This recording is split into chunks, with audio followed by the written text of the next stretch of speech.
Halo, Assalamualaikum warahmatullahi wabarakatuh. Kita bertemu kembali dalam mata kuliah Filsafat Umum. Hari ini pertemuan ke-6. Dan pada pertemuan ke-6 kali ini kita akan membahas tentang filsafat manusia. Materi untuk filsafat manusia sudah bisa kalian download di e-learning. Nah, di video ini saya akan membantu untuk menyampaikan materi ke-6 dalam PPT ya.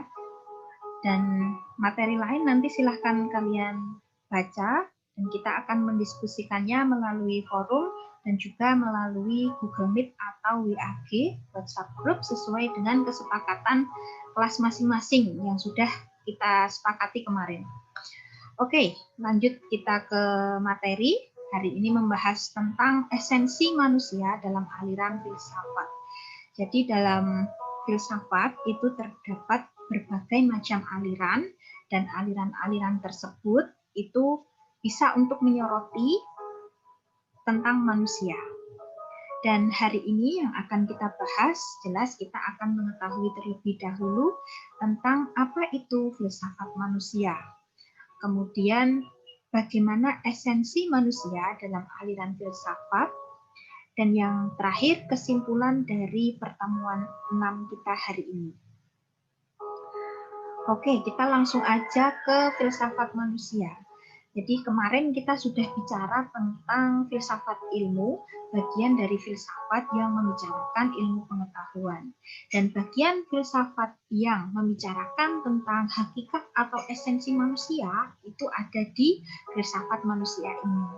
Jadi filsafat manusia itu membahas secara keseluruhan tentang manusia sampai pada esensinya. Secara menyeluruh tentang manusia itu dibahas dalam filsafat manusia.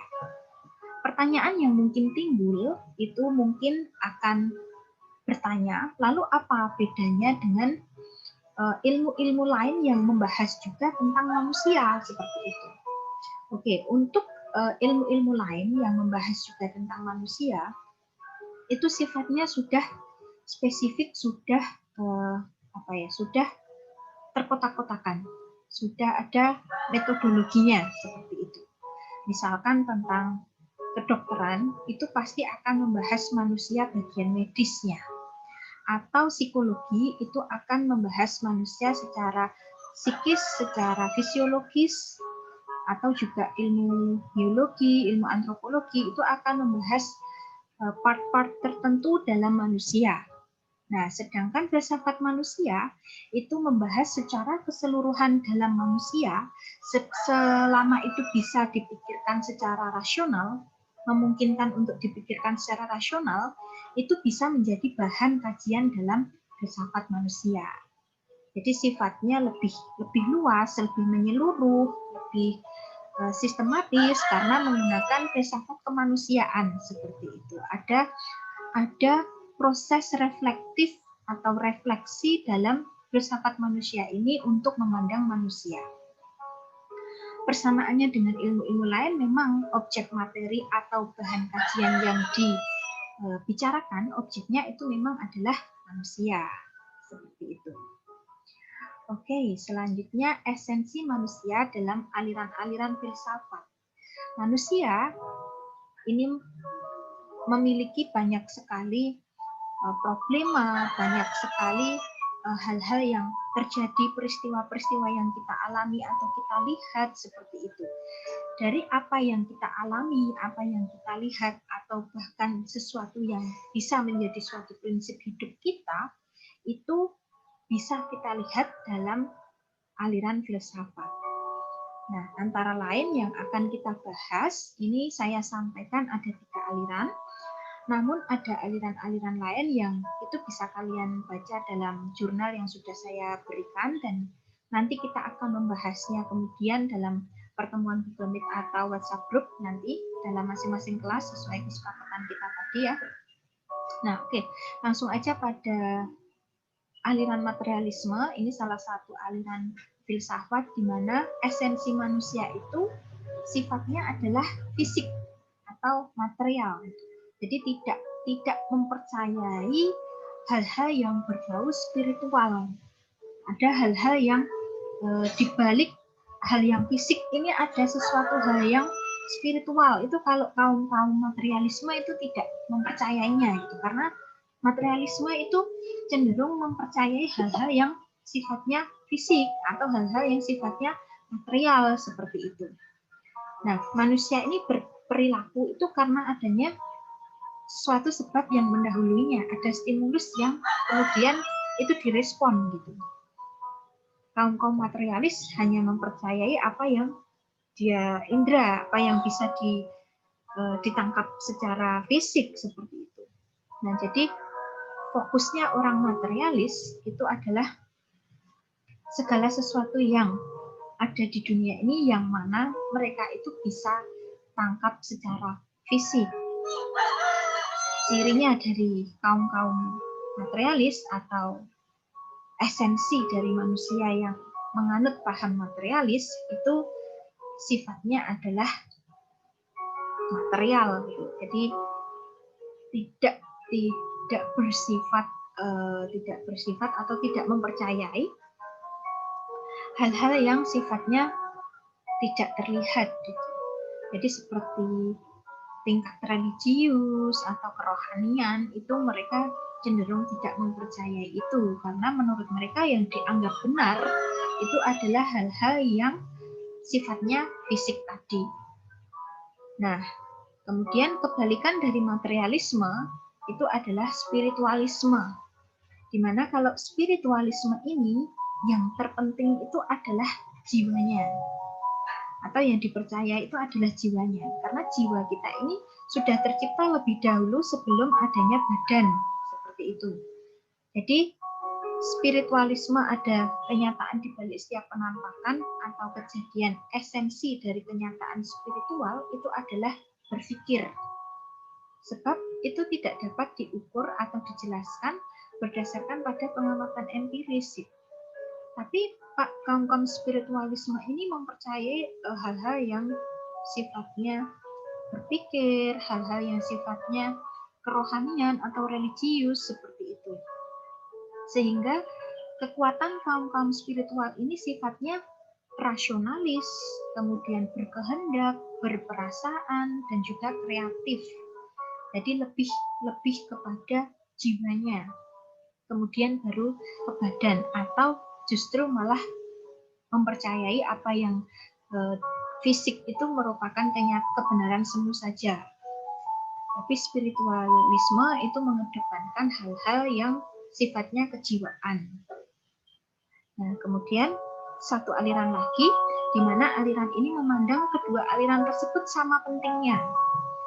Jadi yang sifatnya fisik, sifatnya non-fisik itu tadi adalah dua hal yang saling berkaitan dan tidak tolak menolak, karena keberadaan jiwa itu sama halnya keberadaan badan seperti itu.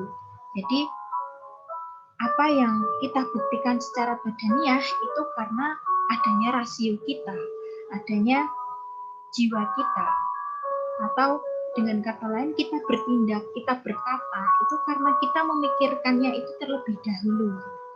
Jadi apa yang menjadi tindakan kita yang bisa dilihat secara fisik itu keluar atau itu terbentuk karena adanya pikiran kita.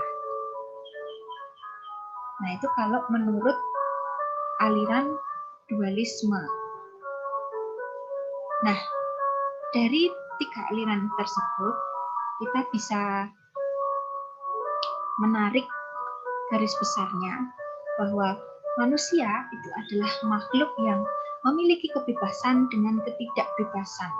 Jadi jelas kita itu orang yang bebas untuk berbuat sesuatu, untuk berpikir sesuatu, berpendapat.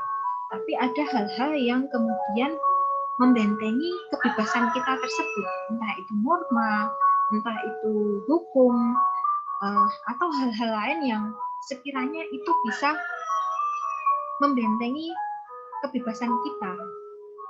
Nah, di dalam diri kita, di dalam manusia ini, manusia utuh ini, yang membentengi itu bermula dari pikir kita, pikiran kita, yang kemudian merambah ke akal kita, dan kemudian merambah pada zikir kita, atau ingatan kita pada Tuhan yang Maha Esa. Dari apa yang kita pikirkan kemudian menjadi sebuah akal dan kita menjadi sebuah refleksi untuk kita itu mau melakukan sesuatu, itu nanti baik untuk kita atau tidak, itu bisa mampu untuk menjawab potret siapakah saya ini. Nah, saya ini manusia seperti apa? Itu karena ada proses dari pikir, akal kita, dan ingatan kita pada Tuhan untuk mendefinisikan manusia saya ini seperti apa. Oke, terakhir untuk kesimpulannya secara praktis itu manusia adalah makhluk rasional. Ini yang membedakan manusia dengan makhluk lain, karena manusia yang dibekali akal, rasio. Kemudian secara teoritis, dengan adanya berbagai aliran, nanti ada aliran di dalam materi yang saya sampaikan itu tidak hanya 3 ini tadi, seperti yang saya sampaikan, ada eksistensialisme, ada fenomenologi, ada vitalisme, ada aliran-aliran lain yang nanti kita akan bahas lebih lanjut lagi. Nah, secara teoritis ini kita mampu mengkritisi apa yang terjadi di diri kita atau di manusia lain, atau peristiwa-peristiwa yang terjadi itu dari berbagai sudut pandang, entah itu secara materialisme, entah itu secara spiritualisme, eksistensialisme, atau hal-hal lain yang mana sekiranya bahwa semua itu berada pada diri kita, berada pada manusia. Sehingga apa? Sehingga kita bisa menjadi lebih bijak dalam menyoroti suatu hal, atau kita bisa lebih bijak untuk bertindak. Oke, seperti itu. Dan untuk kesimpulan lainnya, bahwa esensi manusia pada prinsipnya adalah sebuah misteri. Karena apa? Karena hari ini definisi kita itu mungkin berbeda dengan definisi kita untuk besok pagi, atau kita akan berbeda dari hari kemarin, dari definisi kita seperti hari kemarin.